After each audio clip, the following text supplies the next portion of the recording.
Hello, my name is Natalia, and I was the Community Collections Assistant this summer, and part of my job was to prepare this exhibit or display for Multicultural Mission, and it came in two parts: the Lost Pioneers, which focused on the Japanese-Canadian history and population of Mission, and Shaping Our Community, which focused on the Indo-Canadian population. I found it very interesting preparing this exhibit because I got to do lots of in-depth research. I got to visit with some Indo-Canadian pioneers themselves in the community who are still living, and I also got to go to the Mission Community Archives next door and look through the files and read the stories of the Japanese pioneers themselves as well. And my favorite part, I think, was just reading all the interesting stories, the little specific details that I found in the folders. And I tried to put those little details in the exhibit under the Lost Pioneers as much as I could, because I think those little details are what makes the story so interesting and so personal.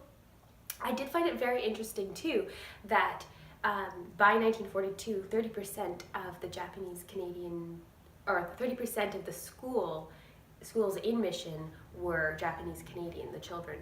And I think that's really quite fascinating because it shows how Mission had such a strong Japanese Canadian population, and they just vanished, within a few months because of the internment during the war. And it's really interesting to think of what Mission would be like if that had never happened. It'd be so different. A really big highlight was when the Shikazi family came by.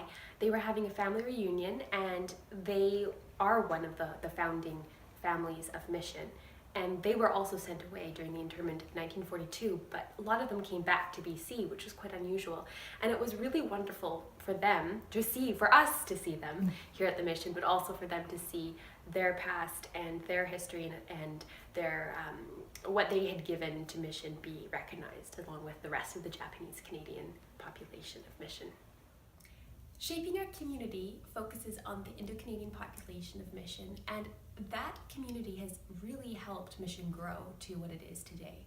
It was quite interesting because I had no idea that Mission was such a focal point for Indo-Canadian immigrants, especially just coming from India. There was quite a large diaspora community, especially on the flats. And there were several very prominent Indo-Canadian men, especially who shaped Mission and brought Mission to where it is today, especially through their efforts within the forestry and lumber industry.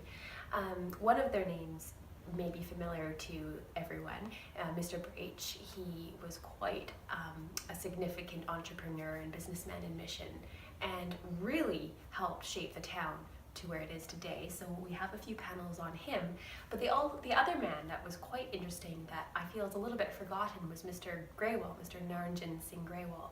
And he was quite the trailblazer in his own way. He was possibly the first Indo-Canadian man to ever be elected to public office in Canada, definitely BC.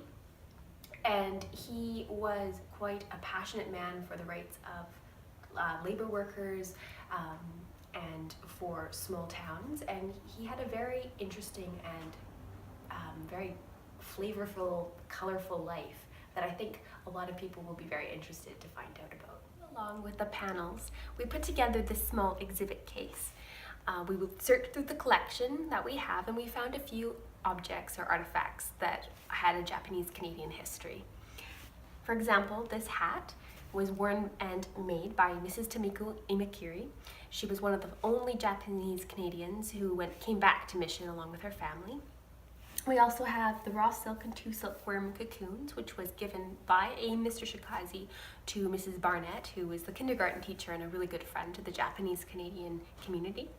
We also have some antique Japanese money, yen, that we believe comes from circa 1940s. And these 2 pottery jars that were found on the property of a Japanese Canadian pioneer recently, just a few years ago. It was found and believed to be a ginger jar and a jug, and they were found on the property of the Sakon brothers, who were very prominent members of the Japanese Canadian community. We were also given a copy of this registration card from the Mission Community Archives.